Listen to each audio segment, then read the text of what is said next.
Video yang kemudian ramai di media sosial ini dari CCTV milik pedagang buah di Pasar 910 Ulu, Jalan Kiai Haji Azhari, Kecamatan Seberang Ulu 1, Palembang, memperlihatkan pencurian yang dilakukan seorang pria. Dalam video tersebut, pelaku datang sendirian masuk lapak pedagang dan mengambil timbangan. Aksinya terbilang nekat karena terjadi saat pasar sedang ramai. Pemilik warung baru menyadari timbangan tersebut hilang 1 jam kemudian saat hendak menggunakannya untuk menimbang buah.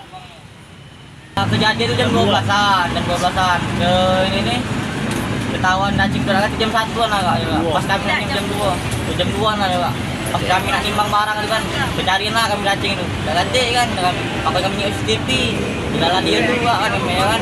Kenal lah kita sama pelakunya tuh? Apa? Kenal sama pelakunya? Tidak kenalnya tuh, baru itu lah nyingok raya kak, selama beli pasar ini kan, 2 tahun ini kan.